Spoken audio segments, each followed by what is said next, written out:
যখন জামাতের সিনিয়র নেতাকর্মীদের ব্যাপকভাবে ফাঁসি টাসি দিয়ে দিল হাসিনা, তারপরে জামাত স্ট্র্যাটেজিক্যালি আসলে আওয়ামী লীগের মধ্যে খানিকটা ঢুকে গিয়েছিল ব্যাপক আর স্ট্র্যাটেজিক্যালি। ফলে তোমার রিকগনিশন তো এই বাংলাদেশে তুমি যতই দেশপ্রেমিক হও, তুমি অন্য সবচেয়ে বেশি সৎ ধরে নিলাম, তুমি তো গণহত্যার মধ্যে দিয়ে উঠে আসছো ভাই। আপনি এমন ভাবে এখন জামাতের সমালোচনা করেন, মনে হয় যেন একটা আওয়ামী লীগের লোকের সমালোচনাটা করতেছে। আপনি জয় বাংলা বলে স্লোগান দিয়া আপনি শিবিরকে পিটাই, আপনার বন্ধু সে, আপনার সাথী সহকর্মী, কিন্তু আপনি সহি আওয়ামী লীগ প্রমাণ করার জন্য আপনি জয় বাংলা স্লোগান একটু জোরে দেন এবং লাথি ওরে 10টা বেশি দেন। সে ইসলামের নামে মধুদিবাদকে মনে করতেছে ইসলাম, এবং এই সাবজেক্টিভ ট্রুথের জায়গা থেকে সে শত্রু মিত্র বিভাজন করতেছে, করে তার যে সমালোচক তাকে সে আল্লাহর শত্রু, মানুষের শত্রু এবং দেশের শত্রু, ভারতের দালাল, যা কিছু শাহবাগী সব ত্যাগ করে এবার তাকে ভিলিফাই করে হত্যাযোগ্য করার চেষ্টা করতেছে। যখন বামপন্থীদের সাথে ইয়ে করে, হ্যাঁ, আমরা একটা যুগপৎ আন্দোলনের ফর্মুলার দিকে আমরা গেলাম, এবং ইট ওয়াজ প্রপোজ বাই মি। ঢাকা বিশ্ববিদ্যালয়ের একজন ভিপি, একজন সংসদের এমপি, এরা নাকি সাবলটান, সাবলটানের ইজ্জত একদম পুরা।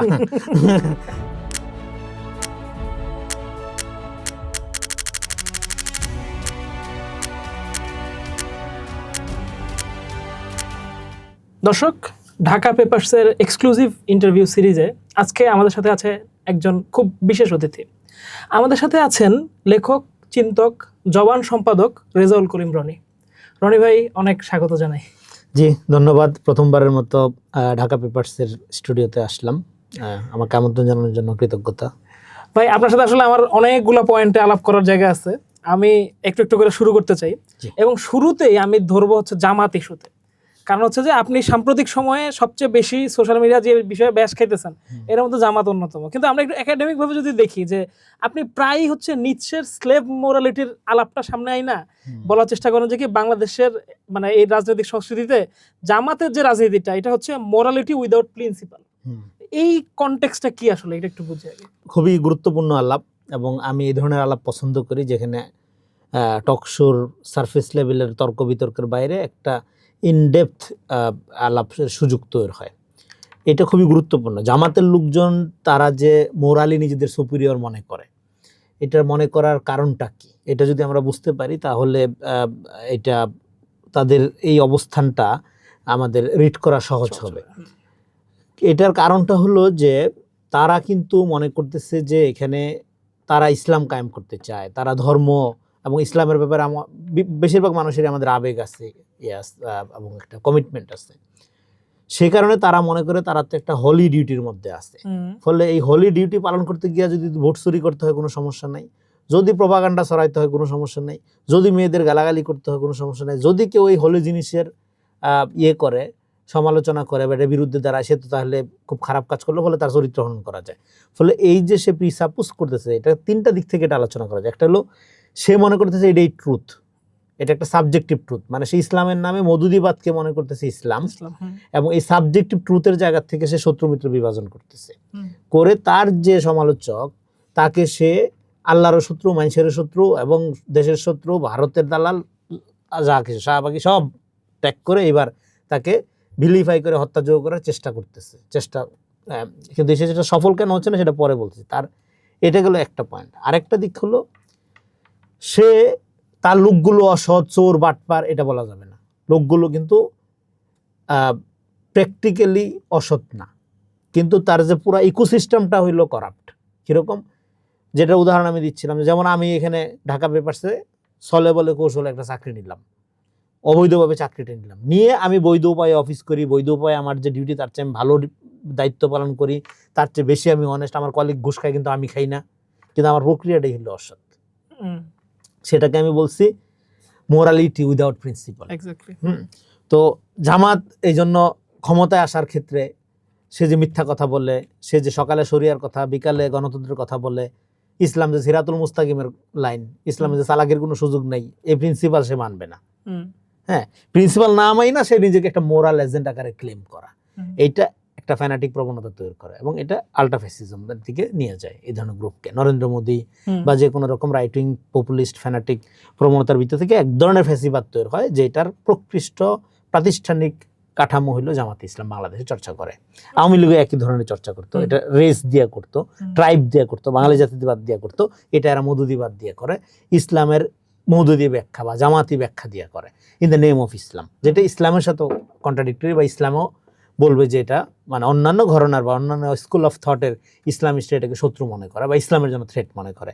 এটা গেলো একটা। আর নিশ্চিয়ান দিক থেকে স্লেভ মোরালিটি, এই যে লোকগুলো এই ধরনের একটা প্রিন্সিপালহীন মোরালিটির চর্চা করে সে যে দোমায়া গালি দিচ্ছে, যে জামাতের সমালোচনা করছে, আমার নিয়ে যে হাজার হাজার ফটো কাট লক্ষ লক্ষ কাটপিট ছড়াচ্ছে, ছড়ায় যে আমাকে ডিফেম করার চেষ্টা করে, এটা সে তার দায়িত্ব ইবাদত মনে করে কেউ কেন করছে? কারণ স্লেভ মোরালিটি নিশ্চিয়ান জেনোলজি অফ মোরালস নিচ্ছে, এটা আলোচনা করছে খুব ভালোভাবে। আমি ডিটেল তাত্ত্বিক থিওরিটিক্যাল আলাপে যাবো না, কারণ আমি জানি অনেক প্রশ্ন আছে। জাস্ট এখানে বলি যে নিশ্চিয়ান জায়গা থেকে এটা রিলেট করা যায় কিভাবে। এটা নিচ্ছের আইডিয়ার মধ্যে একটা হলো মাস্টার মোরালিটি আর একটা হলো স্লেভ মোরালিটি। মাস্টার মোরালিটির মধ্যে গুড অ্যান্ড ব্যাড থাকে এবং মাস্টার ডিফাইন করে কোনটা গুড এবং কোনটা ব্যাড। আর স্লেভ মোরালিটির মধ্যে যেটা থাকে সেটা হলো গুড অ্যান্ড এভিল। সে মনে করে সেই যে এভিলিটি, যে আমি ভালো অন্যরা খারাপ, এভাবে ভাগ করে ফেলে যে সহজে, এইটা হলো স্লেভ মোরালিটি।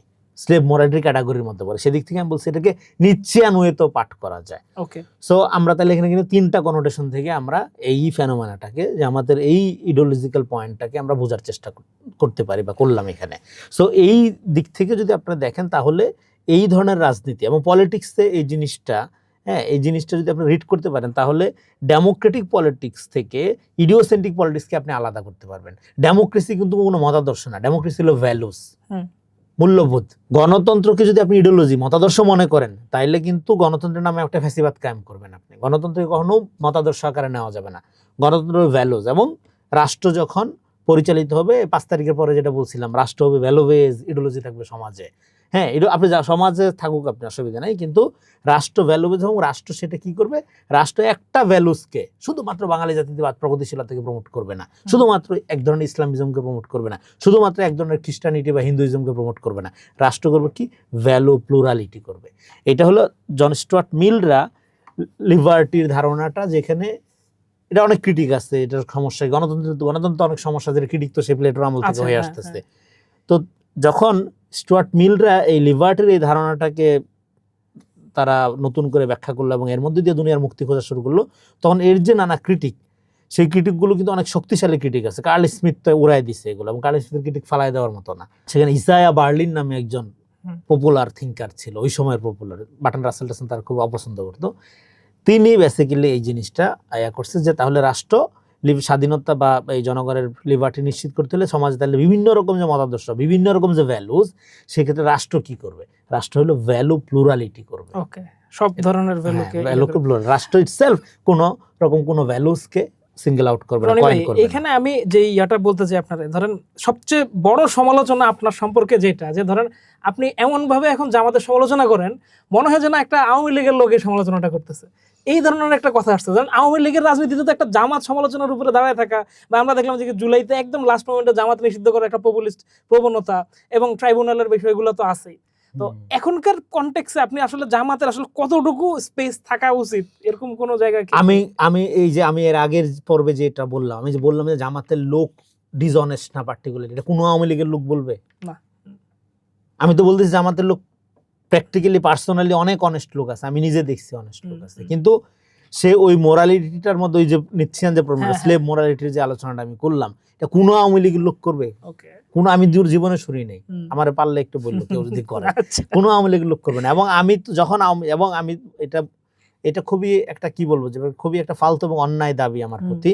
কারণ আওয়ামী লীগ যখন 13 সালে জামাতকে, হ্যাঁ, জামাতের এই যে বিচারিক হত্যাকাণ্ড যেটা ঘটাইছে, যেটাকে আমরা বলছি বিচার নিয়ে রাজনীতি, মানবতা বিরোধীর অপরাধের বিচার, এটা যে কোনো সময়ের বিচার মানুষ চায়, হ্যাঁ, কিন্তু হাসিনা তো বিচার চায় না, সে বিচার নিয়ে রাজনীতিটা করতে গেছে। তখন জামাতের নেতাকর্মীদের বাইরে, মানে পোস্টেড নেতাকর্মীদের বাইরে যারা এইটার বিরুদ্ধে রুইখা দাঁড়াইছে, যে 2-3 জন ব্যক্তি, জীবন যৌবন, তারপরে হলো যে সামাজিক এই প্রগতিশীলতার মধ্যে থাকার যে সমস্ত সুবিধা, এগুলো সব ওভারকাম করে, সব উপেক্ষা করে, সেই লোকটার মধ্যে একজন আমি, অন্যতম একজন আমি।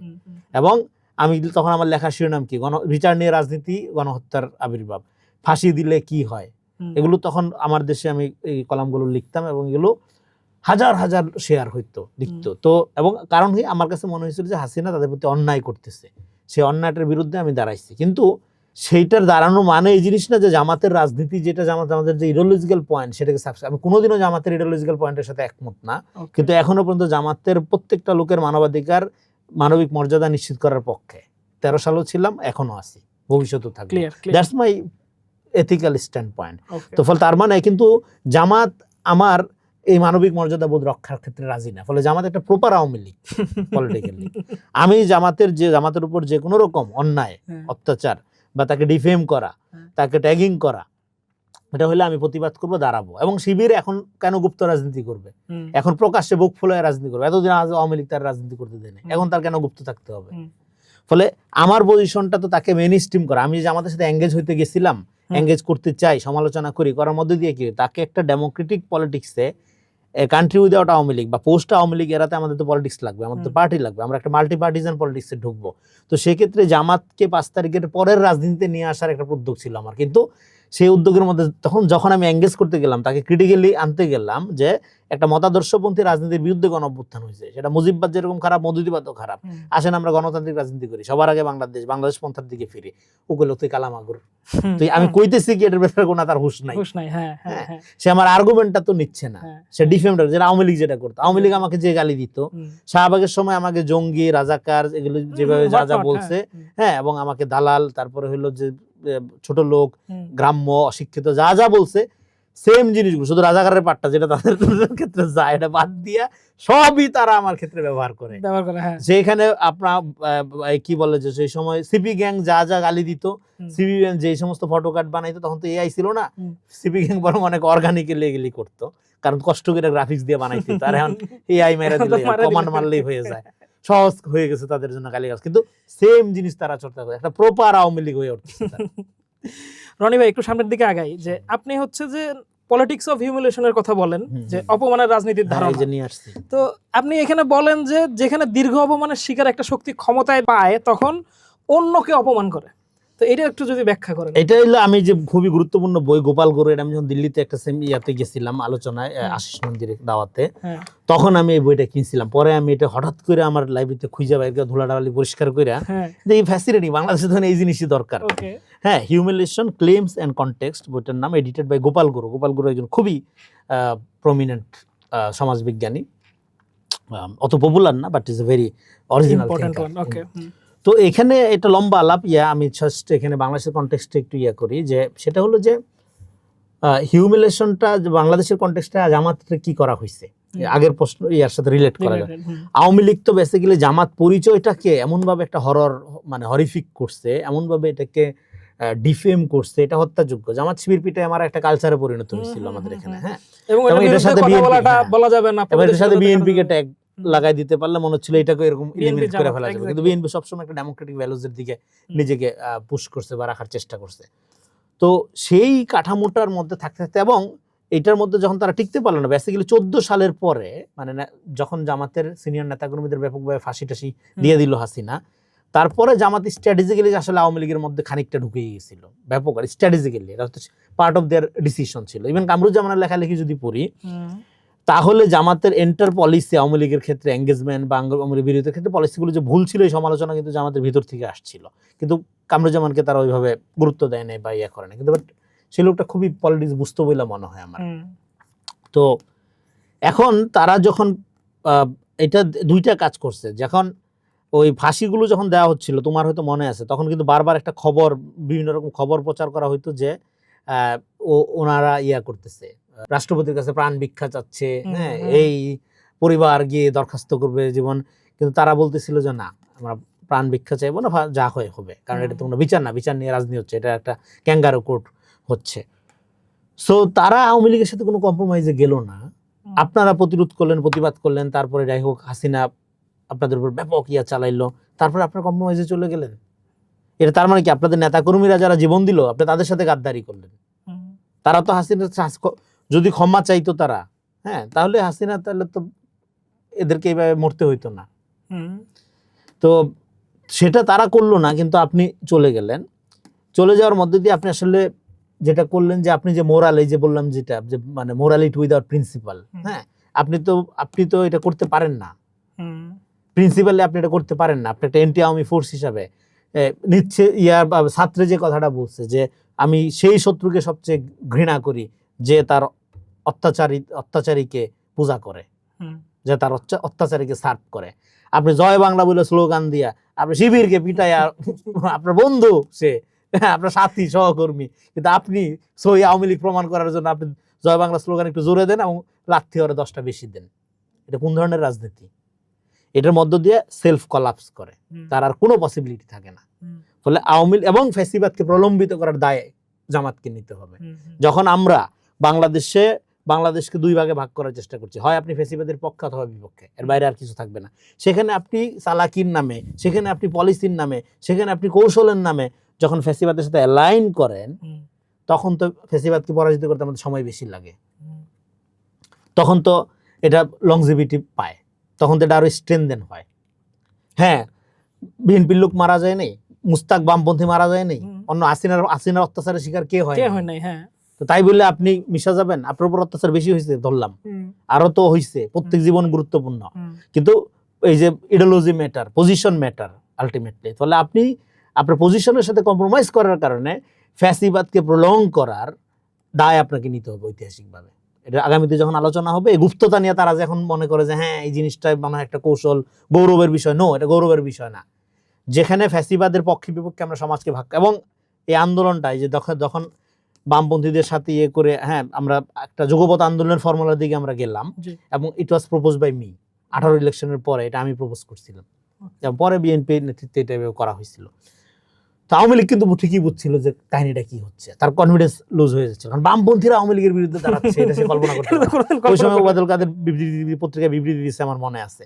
তো যাই হোক, সাইবুল হকদের নেতৃত্বে জোনায়েদ সাকির আসলাম, তো বামদের তখন জামাতকেও রাখা হইলো আলাদা, হ্যাঁ ঠিক আছে, যুগপৎ যে যার মতো করে করবে। এর মধ্যে দিয়ে আমরা সমাজ বেসিক্যালি বাংলাদেশকে আমরা দুই ভাগে ভাগ করে ফেললাম, যে হয় তুমি ফ্যাসিবাদের পক্ষে অথবা বিপক্ষে, কোন দল দেখা দরকার নেই। দ্যাটস দ্য ফার্স্ট, আমি মনে করি যে আওয়ামী লীগকে ব্যাকফুটে ফেলে দেওয়ার সূচনা। এর আগ পর্যন্ত আওয়ামী লীগের বিরুদ্ধে দাঁড়ানোর কোনো স্কোপই নাই। হ্যাঁ, শিল্প সাহিত্য ধর্মীয় সমাজ থেকে শুরু করে কমি জননী দিয়া আওয়ামী লীগ টোটাল ক্যাপচার করে ফেলছে। তো ফলে এর মধ্যে পলিটিক্স ডেভেলপ করাটা আমাদের জন্য বড় চ্যালেঞ্জ ছিল। সেই চ্যালেঞ্জের ক্ষেত্রে আপনার গুপ্ততা তো আমাদের ক্ষতিগ্রস্ত করছে। তো যাই হোক, যে জায়গা থেকে প্রশ্নটা আসছিলাম, ফলে আপনাকে এই যে লম্বা সময় ধরে একটা হিউমিলেশনের কালচার, এবং একটা হলো এখানকার যে প্রগতিশীলতা, ইসলামোফোবিক যে বুদ্ধিভিত্তিক ন্যারেশন, সেই ন্যারেশনে জামাত যেহেতু এক ধরনের ইসলামকে রিপ্রেজেন্ট করে এবং তার বিরুদ্ধে মানে তার সাথে অ্যালাইন করে না এরকম লোকজনকেও সে প্রয়োজনে অ্যালাই বানায় ফেলে। যেমন কওমিদের উপর যখন অত্যাচার হয়, সেটাকেও মনে করে যে ইসলামের উপর অত্যাচার, আবার যখন তার উপর অত্যাচার হয় সেটাকেও সে মনে করে তার উপর অত্যাচার, মানে পুরা সেক্টটা সে দখল করে ফেলে। কিন্তু ইসলামের মধ্যে সে এক না, এখানে একের মধ্যে বহুর মধ্যে সে এক, হ্যাঁ, কিন্তু সে মনে করে এক সেই একমাত্র। তো ফলে এখানে যে ইসলামোফোবিক যে একটা কালচারাল ন্যারেশন ছিল বা কালচারাল হেজিমনিক বয়ান ছিল, সেইটার হিউমিলেশনের শিকার অবশ্যই জামাত ইসলামের লোক বা জামাত শিবিরের লোক ব্যাপকভাবে হয়েছে। এবার 5 তারিখের পরে সেরকম লোক সে ঠিক সেই জিনিসটা চর্চা করা শুরু করলো, হরে ধরে যারে তারে শাহবাগী টেক দেওয়া। শাহবাগের বিরুদ্ধে সবচেয়ে সোচ্চার পয়েন্ট আমি ছিলাম, তো মানে অন্যদের মধ্যে আমিও একজন ছিলাম। সো এখন তো সে তার উপর যে কালচারটা চর্চা হয়েছে, এখন সে এই জিনিসটা অন্যের উপর চর্চা করছে। হ্যাঁ, এই পলিটিক্স অফ হিউমিলেশন করছে কি, এটা সে সোশ্যাল মিডিয়াতে শুরু করছে এবং এটা ভায়োলেন্স ডেকে আনছে। ধরো তুমি যদি আমাকে কন্টিনিউ অ্যাটাক করো, আমি এটা তর্ক করব। এখন তর্ক করার ক্ষেত্রে তুমি যদি এই তর্কের লেভেলটা এমন জায়গায় নিয়ে যাও, মানে ধরো যে গালাগালি শুরু করলা, তারপর ডিফেম শুরু করলা, তারপর মা বোন নিয়ে গেলা, তখন আমি কি করব যে এটা তার তর্কে সমাধান হচ্ছে না, তখন আমি বলবো যে হাত থাকতে মুখের কাজ কি, তখন আমি পিটাবো তোমাকে। ফলে এটা ভায়োলেন্সের দিকে যায়। কারণ যখন তুমি মানে বাকস্বাধীনতার নামে এই ধরনের পলিটিক্স অফ হিউমিলেশন চর্চা করতে করতে আমার হিউম্যান সেন্সিটিভিটিকে ওভার করে যাও, তখন আমি এটা ফিজিক্যালি করতে পারবো, তখন আমি মারবো তোমাকে, পিটাবো। হ্যাঁ, এটা নরমাল, আমি বলতেছি না পিটানোটা অধিকার আমার, হ্যাঁ আমি বলতেছি এই জিনিসটা হয়, এটা এইভাবে সোসাইটি ফাংশন করে, এভাবে ভায়োলেন্স ইনস্টিগেট হয়, এভাবে ভায়োলেন্সের শুরু হয়। ফলে এই পলিটিক্স অফ হিউমিলেশন জামাতের উপর যেটা আওয়ামী লীগ করছে, এখন জামাত এই জিনিসটা অন্যের উপর করার মধ্য দিয়ে সে তো মাঠে অত শক্তিশালী না, এই জন্য সে মাঠে বিভিন্ন সময় মায়ের দিতে গিয়ে মায়ের খাই আসছে।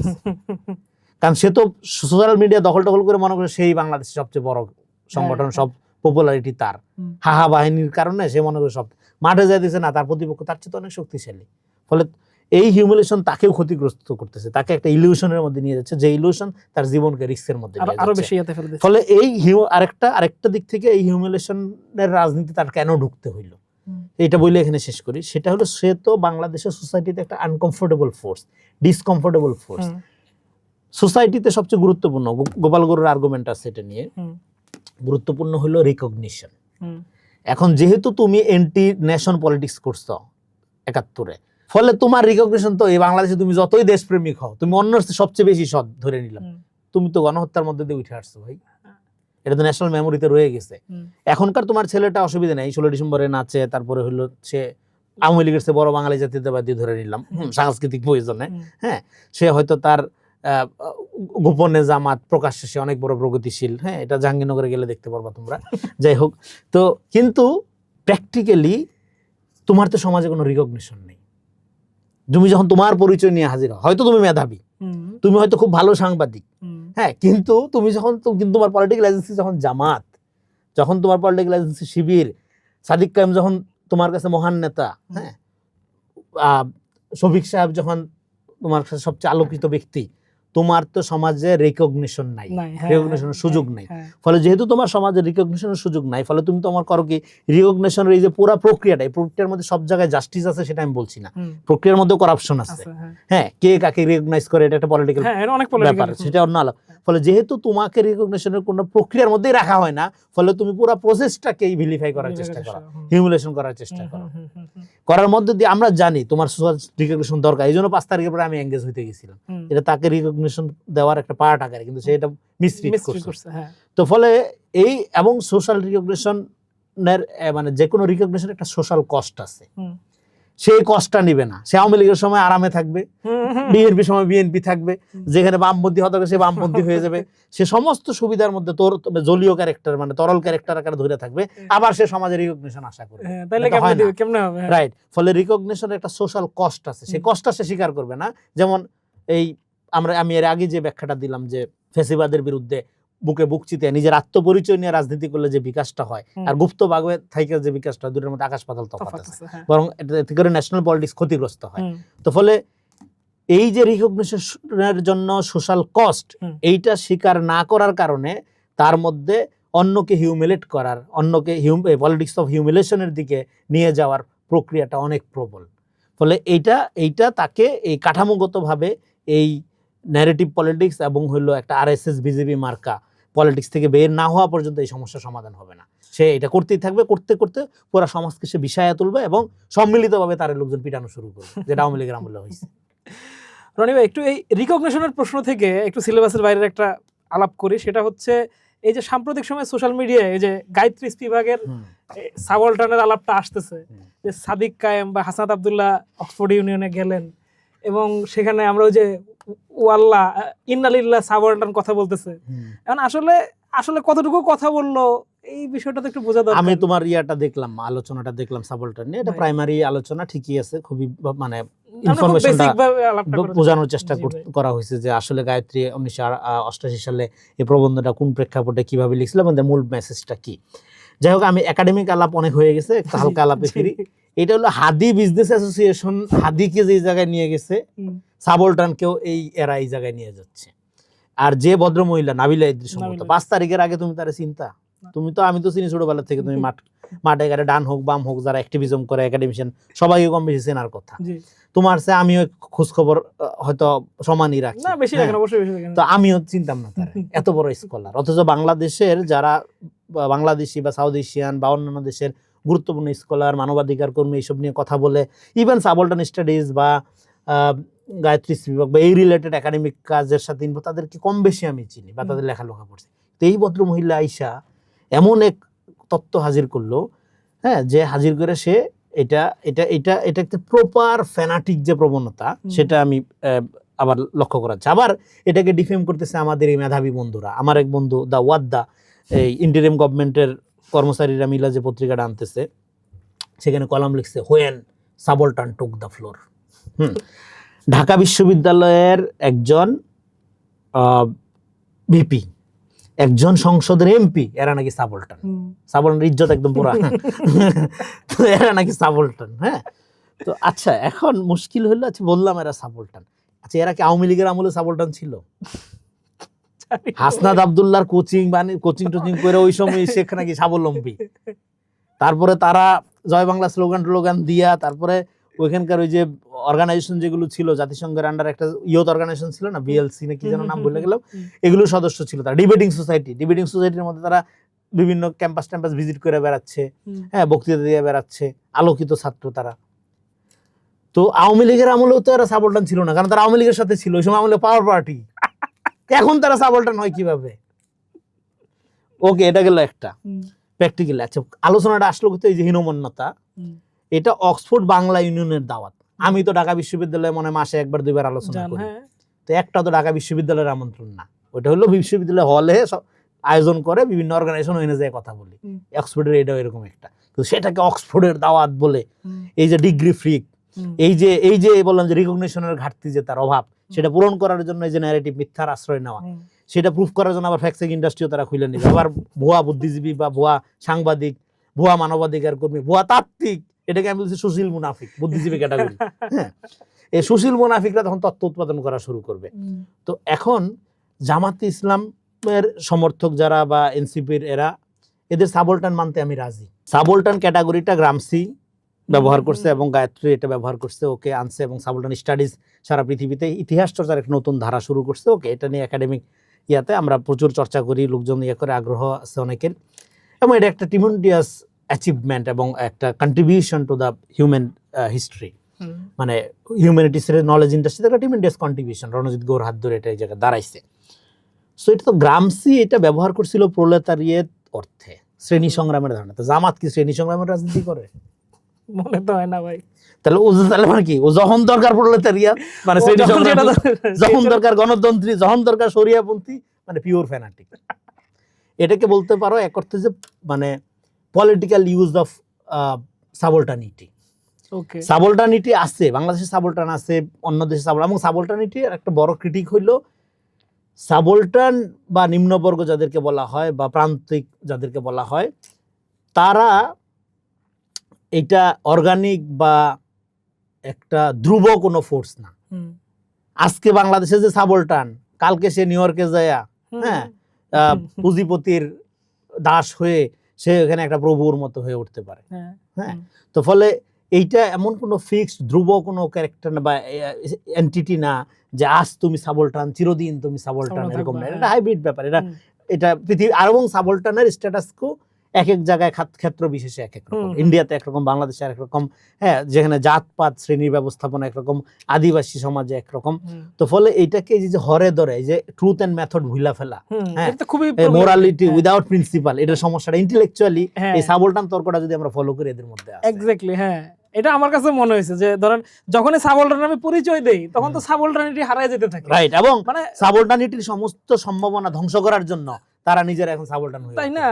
এটা তো খুব মানে ফলে, এবং এটাকে ইন্টেলেকচুয়ালি যারা জাস্টিফাই করার চেষ্টা করতেছে, তারা জ্ঞানের শত্রু, মানবতার শত্রু বলতে পারতাম। আপনি যদি প্রলেতারিয়েতও বলতেন তাইলেও মনে হয় একটা কোন একটা তত্ত্ব, কিন্তু সাবলটান তো আরো বেশি নিচ প্রান্তে যাওয়ার কথা বলতে চায়। ইভেন গায়ত্রী, যেখানে সাবলটানের গায়ত্রীর আর্টিকেলটার মধ্যে, অরিজিনাল আর্টিকেলটা তুমি যদি পড়ো, সেখানে নারীদের ব্যাপারে যে পজিশনটা আছে, সেখানে তো জামাতের বিরুদ্ধেই যায় জিনিসটা।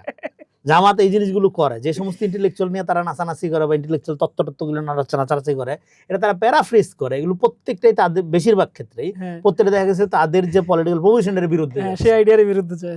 গায়ত্রী যদি শুনে আত্মহত্যা করবে, হ্যাঁ, যে তারা সাবলটানিটি নিয়ে, এই যে হাদি অ্যাসোসিয়েশনের কথা কেন বললাম, হাদির যে মহান আত্মত্যাগ, শহীদ, এইটাকে তারা একটা খেলনাতে পরিণত করছে, একটা হাস্যরসের জিনিসে পড়ে। একইভাবে সাবলটান স্টাডিজ বা সাবলটানিটির একটা গুরুত্বপূর্ণ একটা পলিটিক্যাল ইন্টেলেকচুয়াল একটা বর্গ, এবং এটার একটা ডিপ রুটেড একটা মিনিং আছে, এবং এটা পার্ট অফ ইন্টেলেকচুয়াল এপিস্টিক একটা হিস্টরি আছে, এবং একটা জেনিওলজিক্যাল একটা ফাইটের একটা হিস্ট্রি আছে। সেটা পুরাটাকে একটা গোমাসা করে দিচ্ছে, খারিজ করে দিচ্ছে। আচ্ছা রনি ভাই, এবার একটু সমালোচনায় আসি। যে ধরেন তারেক রহমান দেশে আসার পরে তো আপনার সাথে বেশ কয়েকবার কথাবার্তা হয়েছে, এখন তারেক রহমান প্রসঙ্গে আপনি ধরেন, আপনি যদি আমরা যদি আপনারা বলি যে ওনারে আপনি কি মনে করতেছেন উনি জিয়াউর রহমানের আদর্শিক পথটাকে অনুসরণ করতে পারতেছেন, সেই দিকে দেশে নিতে পারতেছেন? আর এইটাকে যদি বলি যে ওনার কোনো দুর্বলতার জায়গা যদি অ্যাড্রেস করতে বলি, সেটাকে আপনি অ্যাড্রেস করবেন কিনা? জিয়া রহমান না, উনি আমি শুরু থেকে যে কথাগুলো বলছি, দেখেন তারেক রহমান এটা নতুন কিছু করতেছে না, উনি জাস্ট জিয়া রহমান 2.0। এবং বাংলাদেশে আপনি যদি এটা শুধু তারেক রহমানের জায়গায়, ওই জায়গায় যদি আপনি থাকতেন, আমি থাকতাম, বাংলাদেশকে আত্মমর্যাদাশীল বাংলাদেশি পরিচয়টা, এটা যে আমাদের একটা সিভিলাইজেশনাল পরিচয়, এই পরিচয়টাকে প্রোটেক্ট করতে হলে, এটাকে একটা ইনস্টিটিউশনাল প্রাতিষ্ঠানিক রূপ দিতে হলে আমাদের যে মডেলটা লাগবে, এটা আমার ধারণা 500 বছর পরেও যে মডেলটা লাগবে এটা জিয়া রহমানের মডেল। হয়তো হুবহু জিয়া রহমানের মতো করে লাগবে না, হয়তো কোদাল দিয়ে তখন আর আমরা খাল খনন করবো না, তখন মেশিনে চাপ দিলেই খাল খনন হবে হয়তো, হ্যাঁ, কিন্তু লাগবে জিনিসটা। হ্যাঁ, মানে পৃথিবীতে খুব, যেমন চামিজ, এটা আদম আলাইহিস সালামের সময় ছিল, হয়তো এরকম ছিল না, এটা তো গাছের কাঠি দিয়ে বানাইতাম, আর এখন এটা খুব সুন্দর হয়েছে, কিন্তু ইউটিলিটিটা একই রকম। কিন্তু ডাইস বাংলাদেশের অগ্রগতি, উন্নতি এবং তার স্ট্যাবিলিটি, তার ন্যাশনাল রিকগনিশন বলি বা গ্লোবাল পাওয়ার ডিনামিক্সের মধ্যে যে ফাউন্ডেশন অফ জিওপলিটিক্সের এরেনার থেকে বলি, জিয়া রহমানের মডেলটাই কাজে লাগবে। তো এখন এটা ঘরের মধ্যে আছে, বাপে কইরা গেছে, নিজে এটা প্রত্যক্ষভাবে দেখছি। তো এই জিনিসটা না নিয়ে আমি অন্য জিনিসও নেয়, অন্য জিনিস যে নেয় না তা নেয় না। যেমন হেলথ পলিসির ক্ষেত্রে, হ্যাঁ, জিয়া রহমানের পলিসি থেকে অনেক অনেক অনেক ভিন্ন রকম পলিসি। তারেক রহমানের দুর্বলতা এটা কি, বাংলাদেশে তো নেতা হবে হইলো প্রধানমন্ত্রী মানে মিথ্যা কথা বলবে, প্রধানমন্ত্রী মানে চিৎকার করবে, প্রধানমন্ত্রী মানে আবেগের বাণিজ্য করবে, প্রধানমন্ত্রী মানে ভিকটিম কার্ড প্লে করবে, এগুলি তো আমরা দেখে আসছি। তো সেখানে তারেক রহমান হলে আমাদের একজন সহকর্মী, উনি কোনো রাজা না, বাচ্চা না। ওনার ভুল ত্রুটি হলে আমরা সমালোচনা করবো, ওনার মাথায় তুলে নাচবো না। উনার আদর্শ তারেক রহমান ইজম আমরা করব না, পূজা করবো, কিন্তু উনার নীতির পূজা করতে হবে। তারেক রহমানের রাজনীতিটা হইলো, আমি এটা সহজভাবে ব্যাখ্যা করি যে, মানে জিয়া রহমানের আদর্শ বলে কিছু নেই, জিয়া রহমানের আছে নীতি। আদর্শ পূজা থাকে ফ্যাসিস্টদের, হাসিনা, মুজিব, এদের। জিয়া রহমান এটা value base politics. Zia Rahman কি বলতো, রাজনীতি ডিফিকাল্ট করে তুলবে কেন, মানে একটা ভ্যালু বেস রাজনীতি, আর একটা হলো মতাদর্শপন্থী রাজনীতি, একটা হলো ট্রাইবাল পলিটিক্স। মানে এই জন্য জিয়া পরিবার যেটা বলে, জিয়া পরিবারের সদস্যকে আপনি আমি সবাই, শর্ত কি, যে আনকন্ডিশনালি দেশপ্রেমিক এবং অনেস্ট, জিয়া পরিবারের সদস্য। এবং জিয়া পরিবারের বৈশিষ্ট্য কি, পরিবারের সদস্য হইলে 10,000 মাইল দূরে থাকবে, কাছে আসবে না, জিয়া রহমানের নীতি। হ্যাঁ, এটা হলো জিয়া পরিবার। এটা আওয়ামী লীগের ওই ট্রাইবাল ব্লাড রিলেটেড, ওটার সাথে মিলানো যাবে না, এটা একটা ইনস্টিটিউশন, এটা ভ্যালু বেস প্রতিষ্ঠান। তো এখন তারেক রহমানকে কি করতে হচ্ছে, তারেক রহমান জানে এখানে শাসন করার প্রক্রিয়াটা কি ছিল। শাসন করার প্রক্রিয়াটা ছিল ভয় উৎপাদন করা। It's a very Machiavellian concept, যেটা উনি চর্চা করেন। দুইভাবে শাসন করা যায় একটা জনগোষ্ঠীকে, ইদার ভয় দ্বারা অর ভালোবাসার দ্বারা। তারেক রহমান ভয় দ্বারা শাসন, প্রতিহিংসার দ্বারা শাসনের পরিণতি দেখছে। এটা তার মা সাফার করছে দীর্ঘদিন, বাংলাদেশ সাফার করছে দীর্ঘদিন। ফলে উনি এই জায়গা থেকে সরে আইসা উনি ভালোবাসা ধারা, ইমপ্যাথি, সিম্প্যাথি দ্বারা, যারা আমাকে ভোট দিয়েছেন, যারা আমাকে দেন নাই, সবার সমান হক, রাষ্ট্রের সাথে নাগরিকের সম্পর্ক, ক্ষমতার সাথে জনতার সম্পর্ক, যেগুলি 5 তারিখের পর থেকে বললাম, জুলাই গণঅভ্যুত্থানে বাণিজ্য বাদ দিয়ে রিয়েলি দায়িত্ব নেওয়া, দেশ সংস্কারের ডিভিস্টের এজেন্ডা বাদ দিয়ে পুনর্গঠনের পথে হাঁটা, এগুলি উনি করার চেষ্টা করতেছে। এবং এগুলি করার চেষ্টা করার মধ্যে দিয়ে উনি রিয়েলি জনগণকে ভালো, এটা গ্রামে গঞ্জের জনগণ কিন্তু বলতেছে, বিএনপির নেতাদের ব্যাপারে আপত্তি থাকলেও তারেক রহমানের ব্যাপারে কিন্তু মানুষ কনফিডেন্স ফিরে পাচ্ছে যে আরে লোকটা তো চাচ্ছে। তো ফলে এইটা হলো উনার দুর্বলতা যদি বলি বা সবলতা যদি বলি, যে ভেরি ম্যাকিয়াভেলিয়ান একটা জায়গায় উনি আসছে, যে বাংলাদেশের যেহেতু এন্টার পাওয়ার স্ট্রাকচার ফাংশন করতো ভয়ের দ্বারা, পুলিশ, সেনাবাহিনী, র্যাব, গ্রেফতার বাণিজ্য, তারপর ক্রসফায়ার বাণিজ্য চলে গেল, গুম, সেই জায়গা থেকে এসে সরকারি দল আমাদেরকে সরকারি দলকে এমনভাবে ইয়া করা হয় এখন, যে এরা প্রোপাগান্ডা, গুজব এবং ডিফেমের ভয়ে অনেক সময় মানে যেটা তার লিগেলি করার কথা সেটাও করতে ভয় পায়, যে এখনই তাকে নিয়ে হইচই শুরু হয়ে যাবে। ফলে এইটা তাকে মানে একটা অসহায় অবস্থায় কিন্তু গভর্নমেন্ট পড়ে গেছে, কারণ তাকে পুরো কোর্সটা রিভার্স করতে হচ্ছে। মানে পাওয়ার এখানে যেভাবে ফাংশন করে, যে ইনস্ট্রুমেন্টের মধ্যে দিয়ে ফাংশন করে, যেই সাইকোলজির মধ্যে ফাংশন করে, তার রিভার্স তাকে উল্টা দিয়ে করতে হচ্ছে। এবং উল্টা দিয়ে করার কষ্ট তাকে দিতে হচ্ছে, তাকে ডিফেমের শিকার হতে হচ্ছে, যদি এটা বুঝতে না পারে তাহলে হয়তো ইমিডিয়েট জনগণ বিক্ষুব্ধ হয়ে উঠবে যে এতদিন হয়ে গেছে এখনো কোনো উন্নতি নাই কেন। তো উন্নতির ব্যাপারটার মধ্যে ফাঁকি আছে, ঋণ করেও কিন্তু প্রবৃদ্ধি বাড়ানো যায়, দেখানো যায়, আমরা দেখছি। কিন্তু রিয়েলি একটা গ্রাউন্ডেড করা, সলিড করার জন্য কালচারাল পরিবর্তন দরকার। আইন কে মানবে? অথরিটি যে সর্বোচ্চ। আগে ট্রাফিকে দাঁড়ায় থাকতে হবে প্রধানমন্ত্রীকে, তারপরে জনগণ এমনিতেই মানবে। তো এটা তো পেইনফুল, এটা এত সহজ না। কিন্তু তারেক রহমানকে এই পেইনফুল প্রসেসের মধ্যে যেতে হচ্ছে। তো এটা যাওয়ার মধ্যে দিয়ে কিন্তু এটাকে ক্ষেত্রে উনি সবচেয়ে বেশি হেল্পলেস একটা জায়গায় আমার মনে হয় যে বিএনপির যারা নেতাকর্মী তারা তারেক রহমানের এই স্ট্যান্ডার্ড, এই হাইনেসটাকে ঠিক কোপ আপ করতে পারতেছে না। মানে এই সংগঠন জিয়া রহমানের যোগ্য ছিল না, এটা খালেদা জিয়ার যোগ্য ছিল না, এটা এখন তারেক রহমানের যোগ্য হবে বলে আমার মনে হচ্ছে না। তো আশা লক্ষণ তো দেখি না। That's the tragedy. ফলে এইটা আমি বলতেছি আমরা একটা রেজিম থেকে ডক্ট্রিনে প্রবেশ করছি, তারেক রহমান ডক্ট্রিন। সাউথ এশিয়াতে অলরেডি সবচেয়ে গুরুত্বপূর্ণ ডেমোক্রেটিক লিডার তারেক রহমান। নরেন্দ্র মোদী আমরা জানি কি জিনিস, হ্যাঁ, পাকিস্তানের অবস্থা আমরা জানি, সবচেয়ে মানে profound democratic elected leader Tarique Rahman South এশিয়াতে। তো ফলে এই লিডারশিপটা যদি আমরা প্রোটেক্ট করতে পারি তাহলে এই যে মাল্টিপোলার যে ওয়ার্ল্ড, সেখানে আমরা একটা পোল হইতে পারি। আমাদের একটা হিউজ সম্ভাবনা আছে। আমাদের এরকম একটা লিডারশিপ দরকার ছিল যে আমাদের কলিগ হবে, হ্যাঁ, যে গেঞ্জি বেরা কোদাল নিয়ে নাইমা যাবে, হ্যাঁ, যা মাননীয় টাননীয় বলার ধার ধারবে না, হ্যাঁ। তো ফলে এই যে ভাই, হ্যাঁ, আমি তো তার মানে অন্য ভাই ব্রাদার সুলভ একটা যে আচরণ আমরা করতে পারি, এইটাই হইলো মানে এইটাই দরকার ছিল আমাদের। তো এখন এইটার সাথে তো অভ্যস্ত না, হ্যাঁ, তাই বলে তার অনার কোড আমরা রক্ষা করবো না তা না। 18 বছর ধরে আওয়ামী লীগ যেভাবে তার ব্যাপারে ন্যারেটিভ উৎপাদন করছে, এখনো তার ব্যাপারে ওগুলি বলা হয়।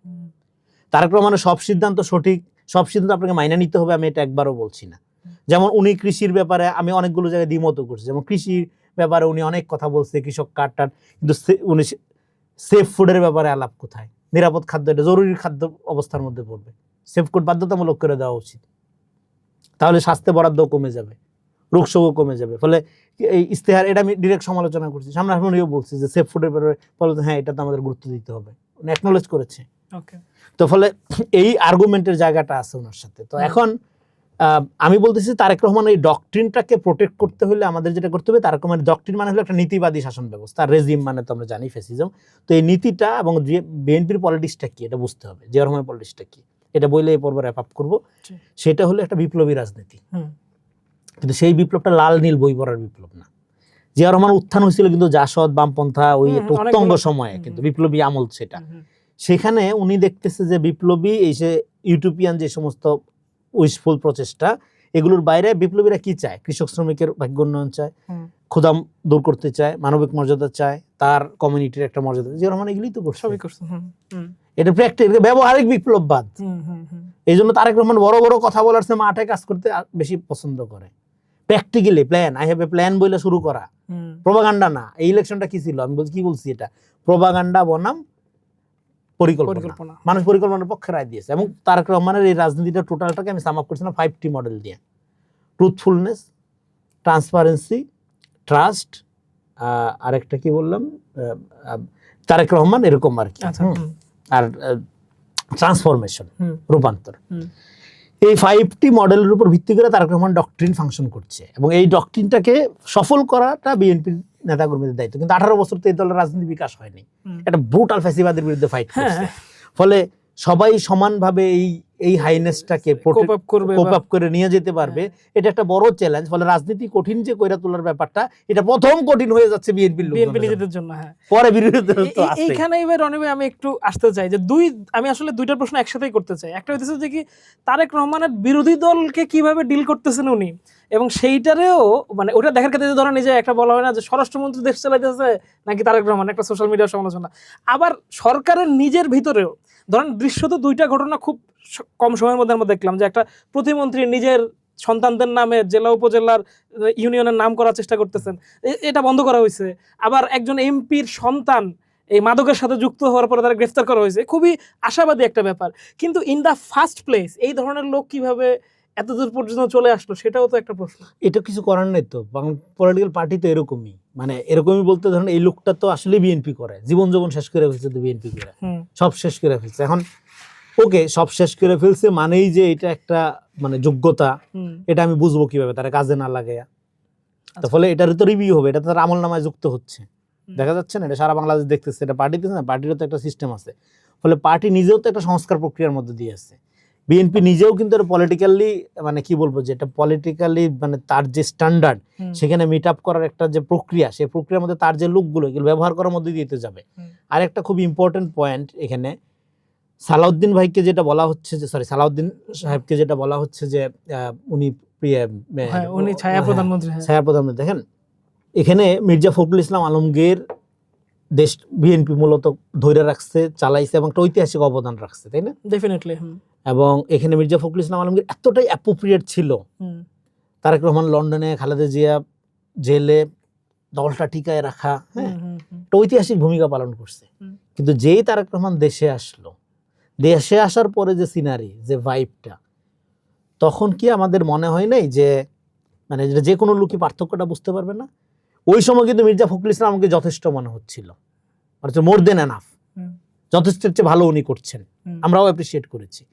তারেক রহমান আসার পরে পুরা সিনারিওটা, ভরকেন্দ্র পুরা চেঞ্জ হয়ে গেল। এবং যখন বললো যে না তারেক রহমান আর আসবে না, এই করবে না, আমি একটা টেলিভিশন টক শোতে বলছিলাম যে আপনি তফসিল দেন, 24 ঘন্টার মধ্যে তারেক রহমান আসবে।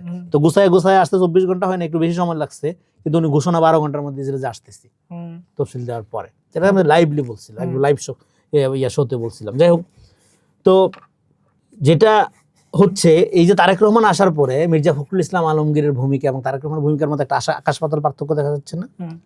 পার্টির ভরকেন্দ্র বলেন, জনগণের আকাঙ্ক্ষা বলেন, ঠিক একই রকম যেখানে মির্জা ফখরুল ইসলাম আলমগীর এত বড় ভূমিকা পালন করলো, সেখানে সালাউদ্দিন আহমেদের সাথে তারেক রহমান বা প্রাইম মিনিস্টারের কম্পারিজনটা যারা করে তার পলিটিক্স বোঝা বলে আমার মনে হয় না। এটা একটা পার্ট অফ প্রোপাগান্ডা। আরেকটা হলো যে সালাউদ্দিন সাহেবকে প্রচুর জায়গায় থামায় দেওয়া বা তাকে কারেক্ট করে দেওয়া, এগুলো তো প্রাইম মিনিস্টার অহরহ করেন, দেখা যায়। আরেকটা মানে এমনি ইভেন ধরেন আমি যেটা দেখছি, ধরেন খাবার টেবিলে খাইতে বসছে, মানে তার মানে সালাউদ্দিন সাহেব কিভাবে দেশ চালায় আমি বলি, হ্যাঁ, এটা আমি প্র্যাকটিক্যালি দেখছি। খাবার আসছে মানে ভাইয়া হয়তো নামাজ পড়ে আসতে একটু দেরি করতেছে, অন্যরা অনেকে খাবার শুরু করে দিচ্ছে, অনেকে তো ঠিক আছে, উনি বলে যে আপনারা শুরু করেন, আমি নামাজ পড়ে আসতেছি। আমি একটা মিটিং এর কথা বলছি, উনি বসে আছে যে চেয়ারম্যান আসুক, চেয়ারম্যান শুরু করলে তারপরে শুরু করব। মানে আমি এটা একটা উদাহরণ দিলাম যে উনি কত ডিফেক্টর প্রধানমন্ত্রী, যে মানে উনি বলার পরে উনি ঠিক আছে অপেক্ষা করতেছে, মানে এই পরিমাণ রেসপেক্ট করে বা এই পরিমাণ মানে, ওইটা আপনারা যারা মানে ওইটা কাছ থেকে দেখলে, আমি সব আমার মনে হয় একটু অ্যারোগেন্টলি কথা বলি ওনার সাথে, হ্যাঁ, এটা আমার স্বভাবের কারণে, কিন্তু এটা পরে বাইরে হয়ে আসার পরে আমার খারাপ লাগে। কিন্তু ওনার সামনে যারা রাজনীতি করে ওনাকে অসম্ভব রকম শ্রদ্ধা করে, ভালোবাসে, অসম্ভব রকম। এটা মানে কি বলবো যে যাদের বিএনপি কিভাবে ফাংশন করে, জিয়া পরিবার কিভাবে ফাংশন করে, এবং তারেক রহমানের হাইনেস, এক্সেলেন্সি সম্পর্কে যাদের কোনো ধারণা নাই, তারা এই ধরনের কথাবার্তা বলে। নো ওয়ে, কোনো সুযোগ নেই। বিএনপি তে অনেক বড় বড় নেতা ছিল, বি চৌধুরী দল গঠন করছে, নাজমুল হুদা চৌধুরী, কত বড় নেতা, বিএনপি ছুঁড়ে ফেলা দেওয়ার পরে কই চলে গেছে, অলি আহমেদ কত বড় নেতা, বীর মুক্তিযোদ্ধা, কোথায় চলে গেছে? সো বিএনপি একটা প্রতিষ্ঠান, সালাউদ্দিন আহমেদ বিএনপি ছাড়া কিছুই না, এটা সালাউদ্দিন আহমেদ ভালো করেই জানে। ফলে যারা এগুলো প্রচার করে করে, হ্যাঁ, তারা ওই বিএনপির ইকোসিস্টেমটা বোঝে না, ওরা ওদের মতো করে চিন্তা করে, ওরা যে ব্যক্তি কেন্দ্রিক চিন্তা করে, ব্যক্তি বোঝা। এখানে একটা ইকোসিস্টেম আছে, অনেক দুর্বলতা আছে বিএনপির মধ্যে, হ্যাঁ, এটা যে জিনিস যত ভালো তার নকল তত বেশি। এটা ভ্যালু বেস পার্টি, কিন্তু অনেক চোরবাট পারও করে, এটা কি করে, এটা জনগণ, এটা আমাদের এখানকার কালচারাল প্রবলেম। বাট এই পলিটিক্সের স্ট্যান্ডার্ড তো এইটা। যেমন আমি তো মানে আমি যদি পলিটিক্স করতাম, পার্টি করতাম, ডেফিনেটলি আমি বিএনপি করতাম, কিন্তু এইটা বিএনপি করাটা আমার কাছে হলো কাইন্ড অফ কি, যে বাংলাদেশের জার্সি পরে তামিম ইকবাল মুশফিকুর রহিম খেলে যেরকম ব্যাপার, আমার কাছে ওইরকম ব্যাপার। এটা মানে এমন না যে বিএনপির এজ এ পলিটিক্যাল পার্টি তার সমস্ত বিষয়ের সাথে আপনার এঙ্গেজ হইতে হবে, একমত হইতে হবে, হ্যাঁ, জি ইয়া তার এক স্লোগান মারতে হবে, তারপরে BNP, not necessary. Bangladesh first, আপনি বাংলাদেশি এই আত্মপরিচয়ের জায়গা থেকে আপনি ন্যাশনালি রোল প্লে করবেন। এবং বিএনপির কোনো কবি, সাহিত্যিক, বুদ্ধিজীবী এগুলো দরকার নেই। যেগুলো বিএনপির কবি, সাহিত্যিক, সাংবাদিক, এগুলো সবগুলো বেশিরভাগই বাটপার, বিএনপির ইকোসিস্টেমের সাথে এটা যায় না। আপনি বাংলাদেশপন্থী হবেন, বিএনপি আপনারা নিলে নিবে, না নিলে নাই, আপনার দরকার কি বিএনপি দালালি করার? আওয়ামী লীগ নাকি? এখানে একটু ঢুকি, মানে ধরেন কবি সাহিত্যিকদের বিষয়টা না বুঝলাম, কিন্তু ধরেন ন্যারেটিভের উপরে তো চলে এই দেশটা, এবং এখানে তো বারবারই ধরেন একটা পার্শ্ববর্তী ন্যারেটিভ আমাদেরকে পুশ করে, এবং বারবার যখন বিএনপি এই জায়গাটাতে ফেল করে এবং আমাদের এখানে টিকে থাকা যে অলিগার্কিরা, পুরাতন সাংবাদিকরা, সিনিয়র সাংবাদিক লকবধারীরা, তারা আবার যেটা করে এটা তো কখনো বিএনপি মোকাবেলা করতে পারে না। এইটা থ্যাংক ইউ এই প্রশ্নটা করার জন্য। এই সমস্যাটা বিএনপি পার্টিগতভাবে সমাধান করতে পারবে না, এটা ন্যাশনাল ক্রাইসিস আমাদের। যে এবং এই মেধাবী মুনাফিকরা আমার করা বাংলাদেশপন্থী পজিশনটাকে যেভাবে বিএনপির দালাল আকারে অ্যাটাক করেছে, okay I am happy with that. বাংলাদেশকে প্রোটেক্ট করার জন্য যদি বিএনপির দালাল হইতে হয় আমার কোনো আপত্তি নেই, আসি আমি দালালি, কিন্তু টাকা পয়সা যে নাই এইটা একটা সমস্যা। কিন্তু ওদের কাছে প্রচুর টাকা আছে, কারণ ইয়ানতের টাকা, জাকাতের টাকা সব ওদিকে ঢুকে। এবং বিএনপি হলে এমন একটা সংগঠন হিসাবে দরিদ্র, কিন্তু অনেক ধনী লোক আছে, আর এরা হলো সংগঠন হিসাবে অনেক ধনী। হ্যাঁ, তো ফলে এইখানে দালালি করার সুযোগ, কারণ এই দল কারো টাকা দেন, আরো টাকা নিয়ে আনে, চাঁদাবাজের দল। আপনারা বলবো চাঁদা দাও, হ্যাঁ, লোকজনের চাঁদা দিয়ে চলে এই দল।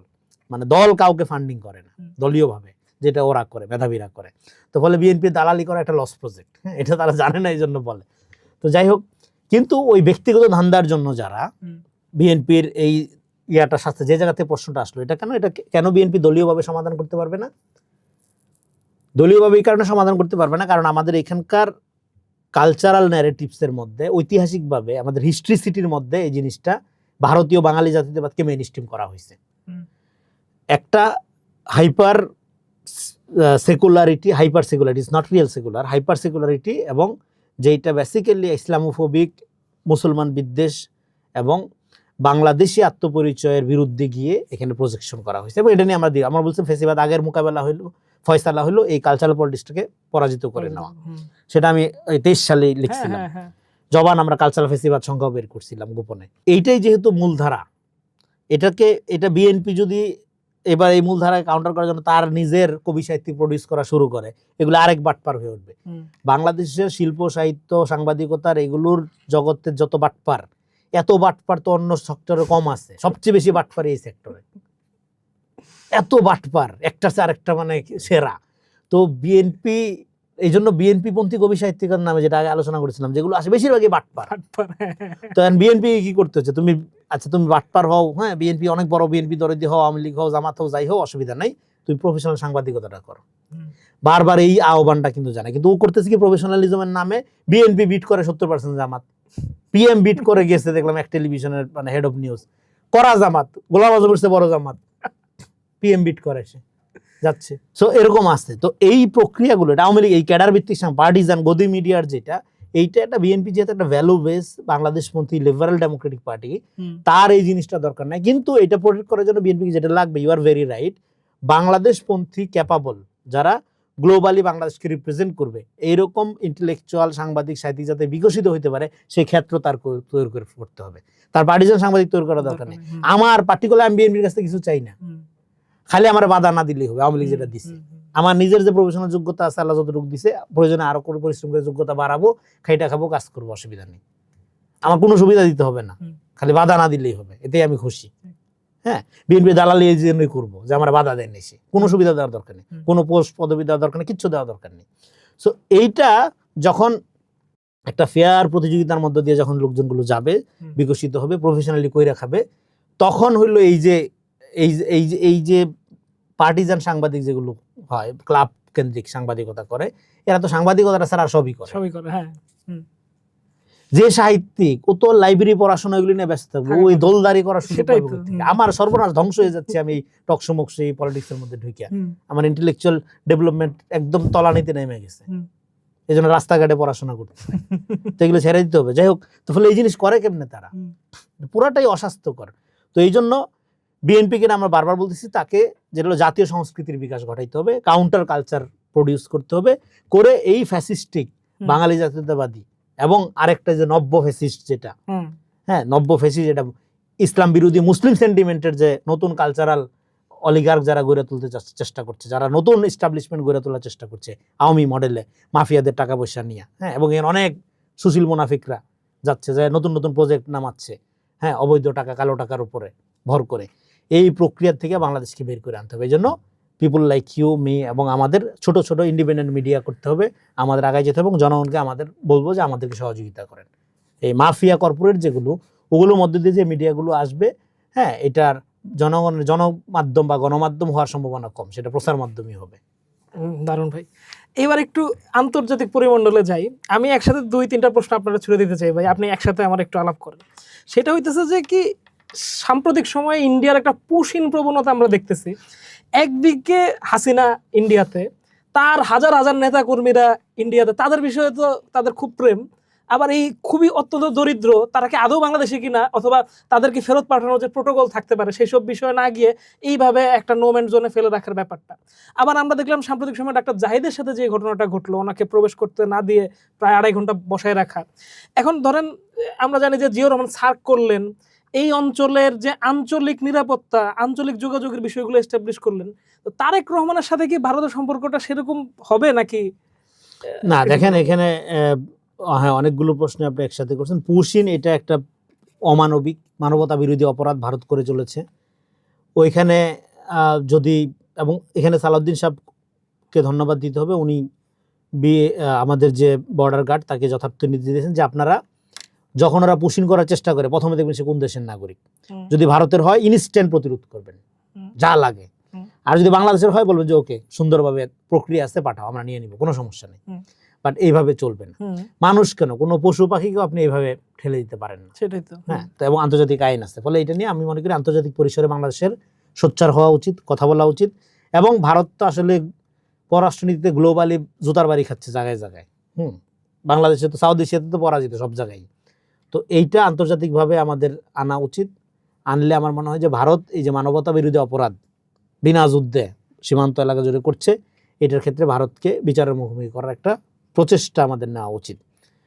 আর জাহেদ ভাইয়ের ব্যাপারটা আমরা অলরেডি বাই দিস টাইম জানি যে ওইখানে আমাদের যে হাই কমিশনার উনিও ছিলেন, ওনাকে সভাপদস্থ করা হয়েছে। ওনার ব্লগ আগেই ব্লক করা হয়েছিল, উনি যেটা ভিডিও ব্লগিং করতেন ইউটিউবে, এবং এটা পরে ভারত সম্প্রতি রেসপন্সও করেছে যে ওনাকে পরে যখন ঢুকতে দেওয়া হয়েছিল উনি নিজেই ফেরত আসছেন। ডেফিনেটলি ফেরত আসবে উনি, কারণ ওনার তো আত্মমর্যাদা, কারণ উনি তো ব্যক্তি জাহেদ রহমান না, ওইখানে বাংলাদেশকে রিপ্রেজেন্ট করতে গেছে, সেটা আমরা সাধুবাদ জানাই। আরেকটা হলো যেটা যে বিএনপির ক্ষেত্রে ভারতের পজিশনটা কি হবে, এটা আমি বোঝার চেষ্টা করছিলাম ইলেকশনের আগ থেকেই। আমি দেখলাম যে 12 তারিখ ইলেকশন হলো, তো 17 তারিখ ফেব্রুয়ারি দেশ পত্রিকা যে সংখ্যাটা বের হয়েছে ওইটা আমি নিলাম। সেখানে বিএনপি নিয়ে একটা চ্যাপ্টার, তারেক রহমান নিয়ে একটা চ্যাপ্টার আছে। সেই চ্যাপ্টারে যে লেখা সেটা আমি দেখলাম, সেখানে অনেক আলোচনা, একটা জায়গায় আলোচনা করা হচ্ছে যে যেহেতু হাসিনা এই মুহূর্তে নেই, সেহেতু সমস্ত অস্বস্তি নিয়েই তারেক রহমানের সাথে সম্পর্কের দিকে এগিয়ে যাবে ভারত। এটা ইলেকশনের পর তার মানে সমস্ত অস্বস্তি কথাটা তারা প্রকাশ্যে বলতেছে বা সতর্কতার সহিত এগিয়ে যাবে। ফলে ভারত যে তারেক রহমানকে থ্রেট মনে করে, এটা তো নতুন কিছু না, এটা সবাই আমরা জানি, শুধু জামাত জানে না। বললো যে ভারতের অনু কোম্পানি আসছে, উনি আসলো কি, ভারত যাকে সন্ত্রাসী বললো ওসমান হাদি, আইসা উনি ওসমান হাদির কবর জিয়ারত করতে গেল। ভারত যে ঘটনার জন্য আমরা ভারতকে সবাই দোষারোপ করে, সেই বিডিআর বিদ্রোহের নামে সেনা হত্যাকাণ্ড, সেই নিহত সেনাদের কবর জিয়ারত করতে চলে গেল উনি। তার মানে আপনার ন্যারেটিভের তো একটা মানে আগামাথা থাকতে হবে। হ্যাঁ, মিথ্যা কথারও একটা আর্ট আছে, কাঁচা মিথ্যা কথা চলে না। তো ফলে ভারত জানে এখানে বাংলাদেশকে একটা স্টেবল উন্নত দেশ করার যে প্রচেষ্টা, একটা বাংলাদেশি জাতীয়তাবাদের যে বিকাশ, ন্যাশন হিসাবে যদি এটা দাঁড়ায় যায়, এইটাই ভারতের জন্য থ্রেট। আর কোনো বাংলাদেশের কোনো আলাদা শত্রুতা করার দরকার নেই। বিএনপির পলিটিক্সটাই ভারতের জন্য অস্বস্তির, এটার বিএনপির আলাদা করে কোনো শত্রুতার জন্ম দেওয়ার দরকার নেই, পজিশনটাই এরকম। কারণ বাংলাদেশ যদি একটা স্টেবল বাংলাদেশ আকারে দাঁড়ায় যায়, এটা একটা উদাহরণ তৈরি হবে আশেপাশের দেশের জন্য, ভারতের অখণ্ডতার জন্য একটা হুমকি। দ্যাটস ওয়াই ভারত এখানে সমস্ত উপায়ে বিএনপিকে ডিফেম করা, বিএনপিকে ডিস্ট্রয় করার প্রচেষ্টা নিয়ে আছে। এবং হাসিনার আমলে ফরাদ মজরের মতো টাউট বাটপারকে দিয়ে ইনসাফ পার্টি টাটি গঠন করাইয়া, হ্যাঁ, কতবার ভাঙার চেষ্টা করা হয়েছে না। তারপরে সে তার বউয়ের গাড়ি দিয়া ইন্টারিম সরকারের সময়ে প্রেস ক্লাবে নাইমাই এই সরকার শপথ নিতে হবে, গাছতলায় বাসতলায় এসব কথাবার্তা বলছে না। নির্বাচন হলে স্বৈরতন্ত্র আসবে, নির্বাচনী স্বৈরতন্ত্র, এসব উজবুকের মতো কথাবার্তা হলে জনগণের বিভ্রান্ত করে যাচ্ছে না ক্রমাগত। তো ফলে এন্টি পিপল পলিটিক্স, বুদ্ধিজীবিতার নামে এখানে বাম ব্লক ডান ব্লক এমনভাবে আজকে অ্যাসোসিয়েট হয়েছে, এই যে যেটা আমরা আলোচনা শুরু করলাম যে একটা শ্রেণী সংগ্রামের রাজনীতি করতেছে শিবির। ফলে এখানে হ্যাঁ বামদের সাথে এই যে জামাত শিবিরের যে একটা অদ্ভুত হাইব্রিডাইজেশন, এটা একটা নতুন একাডেমিক স্টাডির জায়গা হইতে পারে বাংলাদেশ আর কি। তো সেদিক থেকে ভারতের ব্যাপারে আমাদের পজিশনটা, খালেদা জিয়ার পজিশন ডিক্লিয়ার্ড যে বাংলাদেশের স্বার্থকে প্রোটেক্ট করার জন্য। এটা রেফারেন্স দিই, মতিউর রহমান প্রথম আলো সম্পাদক একটা ইন্টারভিউ নিয়েছিল এবং খালেদা জিয়ার, ওইটা ওনার ইন্টারভিউর যে বই এটার মধ্যে আছে, ওখানে প্রশ্ন করছিল যে আপনারা যে এত ভারত বিরোধী রাজনীতি করেন এই সেই, তো এটা কেন, এটা তো প্রশ্ন করে তখন খালেদা জিয়া স্পষ্ট জবাব দিছিল যে বাংলাদেশের স্বার্থ লঙ্ঘিত হইলে সেটা নিয়ে আমরা কথা বলবো, প্রতিবাদ করব, এতে করে যদি আমাদের ভারত বিরোধী মনে করা হয় আমাদের কিছু করার নেই। ভারত বিরোধিতা বাংলাদেশের রাজনীতি না, তো বিএনপির রাজনীতি না, বিএনপির রাজনীতি হলো বাংলাদেশ প্রধান, বাংলাদেশ ফার্স্ট, এবং বাংলাদেশ ফার্স্ট দাঁড়াইলে কি, যেটা বললাম আমি, বাংলাদেশ ফার্স্ট, বাংলাদেশ দাঁড়াইলে ভারতের জন্য কি সমস্যা, এই কারণে ভারত নিজের থেকে শত্রুতা করে। শত্রুতা তো প্রিন্সিপাল না আমাদের, হ্যাঁ, একটা রাষ্ট্র ডেফিনেটলি, এটা আমি বহুবার আলোচনা করছি, রাষ্ট্র আলাদা হয় অ্যাকর্ডিং টু এটা মানে স্মিথিয়ান কনসেপ্ট, পরে আগামবেন এটা আরো ডিটেইল করছে যে এনিমি পারসেপশনের উপর দিয়ে। অথচ আমাদের ভারতীয় বুদ্ধিজীবীরা কি শিখেছে, বন্ধু, oh my friend there is no friend, বন্ধু বলে কিছু নেই, পলিটিক্স অফ ফ্রেন্ডশিপ দেরিদার বিখ্যাত লেখা আছে। তো যাই হোক, রাষ্ট্র কখনো বন্ধু হয় না, আমি যে আলাদা রাষ্ট্র, যে আরবি ভাষাভাষী এতগুলো রাষ্ট্র কেন, তার স্বার্থ আলাদা, বলে রাষ্ট্র গঠন হয় এনিমি পারসেপশনের উপর। তার মানে রাতারাতি যুদ্ধ করবো রাত দিন এগুলো না, কিন্তু এই এনিমি পারসেপশনের উপর বেস করে। ফলে আমাদের ফাউন্ডেশন অফ জিওপলিটিক্সটা চেঞ্জ করতে হবে বাংলাদেশকে দাঁড়াইতে হইলে। আর ভারত প্রশ্নে আমাদের একটা জাতিগত নীতিমালা থাকতে হবে। XYZ যেই ক্ষমতায় আসুক, একটা কমন পজিশন 54 বছরের পর্যালোচনা করে, পানি, স্বাস্থ্য, নদী, চিকিৎসা, বাণিজ্য সব পর্যালোচনা করে একটা ন্যাশনাল পজিশন থাকতে হবে, ন্যাশনাল কোড দিয়ে দিতে হবে যে এইভাবে হবে। ওকে, আপনার কাছে আজকের জন্য শেষ প্রশ্ন, সেই প্রশ্নটা হইতেছে, এবং এটা আপনারে নিয়ে প্রশ্নটা আর কি, যে ধরেন সোশ্যাল মিডিয়ায় অন্যতম ভুয়া ফটো কার্ডের শিকার হইতেছেন আপনি। এক সময় আপনাকে বিএনপির দালাল, আবার অন্য সময় জামাত শিবিরের অনুসারী, এইভাবে বিভিন্নভাবে চিত্রিত করা হয়। তো এই তথ্যগুলা, মানে এই তথ্যের ইকোসিস্টেম যারা নির্মাণ করে, আমরা দেখছি হ্যাশট্যাগে 1 লাখের বেশি এরকম ভুয়া ফটো কার্ড আপনার নামে তৈরি করা হয়েছে। এবং এইখানে আমরা আওয়ামী লীগরেও যেমন ডেলিভারেটলি দেখি, জামাত শিবিরেও ডেলিভারেটলি এটা তৈরি করতে দেখি। তো এইখান থেকে আমার প্রশ্নটা হইতেছে কি, যে ধরেন আমরাও যারা ছিটাফাটা এরকম ইয়ার শিকার হই আর কি, যে একটা স্বাধীন বুদ্ধিজীবী হইতে হলে এইটারে কিভাবে ট্যাকেল করেন আপনি, আর মানে জাতিগতভাবে, ন্যাশন অর্থীভাবে, এই জন্য আমাদের করণীয়টা কি হওয়া উচিত, এটা দিয়ে শেষ। থ্যাংক ইউ, অনেক গুরুত্বপূর্ণ ইনফরমেশন আমার ব্যাপারে জানলাম। হ্যাঁ, মানে লাখ লাখ হয়, এবং এই যে আমি যে বললাম জামাত এবং আওয়ামী লীগ যে একই, কিন্তু প্রমাণ, চাক্ষুষ প্রমাণ। যেমন কয়দিন আগে আমার নামে একটা ভুয়া ফটো কার্ড ছাড়ছে, সেখানে লেখা কি, আমি বলতেছি যে বাক্যটা হইলো এরকম যে আমি বিএনপির দালাল হতে পারি, কিন্তু তোদের মতো রাজাকার নই। একটা কুকুরের সম্মান আছে, কিন্তু রাজাকারের সম্মান নেই। পরে দেখা গেল এটা আওয়ামী লীগের পেজ থেকে ছাড়া হচ্ছে। হ্যাঁ, রাজাকার একটা ঘৃণিত শব্দ, কিন্তু এটা 24-এ আমরা এটা প্রতিবাদ হিসেবে ব্যবহার করছি, কিন্তু রাজাকার গৌরব মনে করে কেউ ব্যবহার করে না, যেটা জামাত খাওয়ানোর চেষ্টা করছিল এখানে। যাই হোক, এইটা এখানে প্রোপাগান্ডার রাজনীতি, ন্যারেটিভ পলিটিক্স বাংলাদেশে পরাজিত হয়েছে। এর আগে এই প্রশ্নটা ছিল বাংলাদেশে, আমি বলছি কি বিএনপির কোনো ন্যারেটিভ দরকার নেই। কেন? আমরা পোস্ট ন্যারেটিভ যুগে চলে আসছি। যারা ন্যারেটিভ পলিটিক্স করবে তাদের পরিণতি হাসিনার মতো হবে। হাসিনার চেয়ে স্ট্রং ন্যারেটিভ সমস্ত আলোকিত বুদ্ধিজীবী দেশি বিদেশি মিলে আসে তৈরি করছিল না, সেটার বিরুদ্ধে বাংলাদেশে গণঅভ্যুত্থান হয়েছে, এবং এটা আজকে বিতাড়িত। ফলে তারা তো এখানে দুধের শিশু। এআইটাই আসার কারণে এবং বিদেশি ফান্ডিংটা নিয়ে থাকার কারণে তারা এটা করতে পারতেছে খুব ভালো মতো, কোনো সমস্যা নাই, কিন্তু মানুষ এগুলি বুঝে। তো আর পলিটিক্সটা, ন্যারেটিভ পলিটিক্স যেহেতু এখানে পরাজিত হয়েছে, ফলে তারা আওয়ামী লীগের এই বয়ান, এই ন্যারেটিভ প্রচার করে যাদেরকে ডিফেম করবে, বুঝতে হবে তারাই রাইট পজিশনে আছে। আরেকটা মানে এটা প্রথম কথা হলো পার্সোনালি উত্তর যদি আমি দিতে হয়, আমি প্রথম কথা হলো আমি এগুলি কোনো কিছু গায়ে মাখি না, আমি এগুলি ইগনোর করি। হ্যাঁ, কারণ হলো আমার প্র্যাকটিক্যালি অনেক কাজ, মানে ব্যবহারিকভাবে অনেক কাজ। প্রথম যখন হয়তো আমি ঘাবড়াই গেছিলাম, গায়ে হায় লাখ লাখ লোক এইভাবে গালি দিতেছে, আমার মনে আর কোনো ইজ্জত নেই, রাস্তায় কিভাবে নামবো, রাস্তায় নেমে দেখি কাহিনী উল্টা, আগে দূর থেকে সালাম দিতে, এখন কাছে এসে জড়াই ধরে, লাইনে আছেন ভাই। হ্যাঁ, তো ফলে ওরা আমার একটা ক্ষতি করছে, সেটা হলো আমার জনপ্রিয়তা প্রায় হিরো আলম লেভেলে নিয়ে গেছে। আমি একজন thinker, I am not populist. সারা বাংলাদেশের মানুষ আমাকে নিয়ে নাচলেও আমার কিছু আসা যায় না, কেউ আমার দিকে না তাকাইলেও আমার কিছু আসা যায় না। আমার জার্নিটা is a very truthful journey. সেখানে আমি আমার পজিশন ইজ ভেরি ইম্পর্টেন্ট, আমি নিজের কাছে পরিষ্কার করি, দ্যাট ইজ ভেরি ইম্পর্টেন্ট। এবং এর ফলে কারো কোনো উপকার হইলে ভালো, অসুবিধা নেই। হ্যাঁ, বাট আমার তো মানে আপনি ভালো বলবেন আমি অনেক মহান, আপনি আমাকে অনেক জ্ঞানী বলবেন আমি অনেক জ্ঞানী। নো, আমি আপনার রিকগনিশনের ধার ধারি না, আমি আপনার কাছ থেকে ভ্যালিডেশন চাই না। I am very Machiavellian in this sense, এবং আমি ম্যাকিয়াভেলি রিড করি in a Derridean fashion, in the deconstructionist ওয়েতে। It's a very tough methodology. ফলে আপনি পার্সোনালি আমাকে কিভাবে চিন্তা করেন, পার্সোনালি আমাকে কতভাবে ভেলিফাই করেন, কত গালাগালি করেন, তাতে আমার কিচ্ছু আসে যায় না। অ্যাজ এ থিঙ্কার আমাকে আপনি কাউন্টার করতে পারেন, আমি ওয়েলকাম করবো। সেটা হলো মেথোডোলজিক্যালি আমাকে কাউন্টার করতে হবে, আমার চিন্তা ধরে আপনাকে আমাকে অ্যাটাক করতে হবে। কিন্তু আমি পার্সোনালি কথা বলতেছি, আপনি পার্সোনালি, হ্যাঁ আমি ভাই আপনার বোনকে বিয়েও করতে যাবো না, আপনার বাড়িতে আত্মীয় স্বজন আত্মীয় বানাইতে যাবেন, আপনি আমার কি বলেন আমার কাছে আসে যায় না এটা নিয়ে। আরেকটা হলো আমি যেটা বলছিলাম ফটোকাট মহামারী করোনার পরে, এইটা দূর করা দরকার। কারণ হলো আমরা তো সবসময় কেওয়াজের মধ্যে থাকবো না, এখন তো আওয়ামী লীগ নেই। ফলে কালচারাল শিফটমেন্টের জন্য, কাউন্টার কালচার তৈরি করার জন্য, ডেমোক্রেটিক কালচার তৈরি করার জন্য, একটা এটা যেটা আর্ট অফ আর্গুমেন্ট রপ্ত করার জন্য অনার কোড রক্ষা করতে হবে। হ্যাঁ, তার একটা মানুষ সমালোচনা করেন কিন্তু তার গালি দেওয়া যাবে না। আপনি আমার সমালোচনা করেন কিন্তু আমাকে গালি দেওয়া যাবে না। আমি আমল এটা না।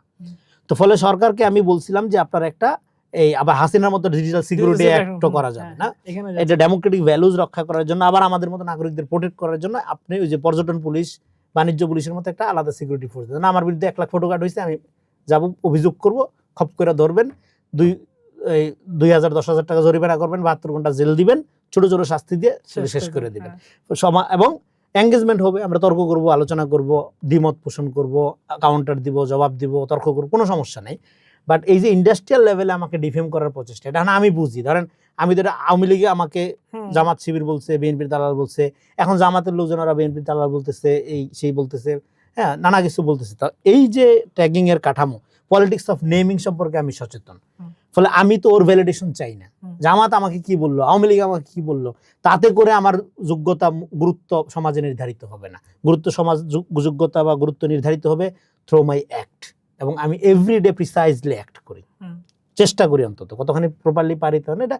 আর বাংলাদেশ হলো একটা কেওয়াটিক কান্ট্রি, এখানে মাথা ঠান্ডা রেখে কাজ করতে পারাটা একটা বড় চ্যালেঞ্জ। এই জন্য এখানে বড় বড় মানুষ তৈরি হওয়া অলমোস্ট ইম্পসিবল, ডিফিকাল্ট। হ্যাঁ, কারণ আমাদের অনেক ফালতু জিনিসগুলোর মধ্যে এঙ্গেজ থাকতে হয়। এবং আমরা হলো এখানে যেটা বলবো যে আমরা সবাই নিজে খুব গুরুত্বপূর্ণ মনে করি। আমি নিজে কোনো গুরুত্বপূর্ণ লোক মনে করি না। আমি মনে করি আমার সবাই ভালো লেখক, আমি মনে করি আমার সবাই ভালো চিন্তা করে, খালি আমি পিছিয়ে আসছি। That's my position. সো আমাকে পার্সোনালি কে কিভাবে ইয়ে করতেছে, এটার মধ্যে দিয়ে তারা যে এনার্জিটা নষ্ট করতেছে, এই জন্য আমি তাদের প্রতি কৃতজ্ঞ। তারা আমার খুব ভালো মার্কেটিং করতেছে। হ্যাঁ, কিন্তু প্র্যাকটিক্যাল লাইফে এটা আমাকে প্রভাবিত করে না। আরেকটা হলো যে জবাব দিতে যাই এত লম্বা কথা বললাম, নিচ্ছের একটা কথা বলছে যে একজন থিঙ্কার হিসাবে মিসরিপ্রেজেন্ট হওয়া বা মিসরিপ্রেজেন্ট হওয়া এটা নিয়তি থিঙ্কারদের, এবং I appreciate it and I welcome ইট। এবং আমার ক্ষেত্রে এটা বহু ক্ষেত্রে হয়।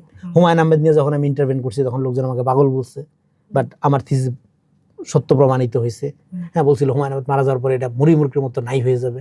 হ্যাঁ, বলছে না, আমাদের স্ট্রঙ্গার রাইটার বাংলাদেশের ইমাজিনেটিভ ক্যাপাসিটির দিক থেকে। যাই হোক, আমার থিসিস এরকম বহু জায়গায় আমি যে পজিশনগুলো নিচ্ছি বা যে জিনিসগুলো আমি পরিষ্কার করার চেষ্টা করছি, ব্যাখ্যা করার চেষ্টা করছি, সেগুলো পরবর্তী সময়ে পলিটিক্যালি, কালচারালি বা চিন্তার দিক থেকে অনেক লোককে আকৃষ্ট করছে, অনেকের জন্য জরুরি মনে হয়েছে। That's my pleasure. হ্যাঁ, আমি কৃতজ্ঞ তারা এঙ্গেজ হয়েছে। এবং অনেক জায়গায় মিসইন্টারপ্রেটও হয়, ভুলও হয়, সেটা নিচ্ছে আনুয়েতে আমি মনে করি যেটা ঠিকই আছে। একজন রাইটারকে, একজন থিঙ্কারকে মানুষ এভাবে বুঝবে, এভাবে রাইট করবে, এটাই স্বাভাবিক।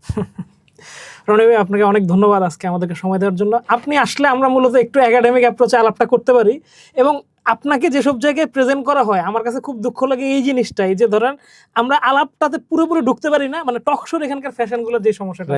এই জন্য আমি আশা করবো যে সামনের সময়গুলোতে আমাদেরকে একটু করে সময় দেবো। হ্যাঁ, সময় দেবো। এবং টক শোর এই যে বাইলেটারাল ঝগড়া, পলিটিক্যাল থিয়েটার, এই থিয়েটার থেকে আমি খুব দ্রুতই বের হয়ে যাচ্ছি, ইভেন কমায়ও দিচ্ছি। হ্যাঁ, এবং এই ধরনের কোয়ালিটিভ আলাপগুলোতে আমি সময় দেওয়ার চেষ্টা করব। ধন্যবাদ, অনেক ধন্যবাদ ভাই। দর্শক যারা এতক্ষণ দেখলেন, আপনারা তো দেখলেনই যে আসলে আমরা যখন একটা কনস্ট্রাকটিভ আলাপ একটু দীর্ঘ সময় ধরে করতে পারি, তখন আসলে এমন অনেকগুলো দিক উঠে আসে যেগুলো আসলে আমরা একটা মানে ঝগড়াঝাটির ভিতরে করতে পারি না। ঢাকা পেপারসে মূলত আমরা এইভাবে আলাপগুলো করতে চাই। সামনের দিনে এই ধরনের আলাপগুলো নিয়মিত দেখার জন্য ঢাকা পেপারসের সাথেই থাকুন।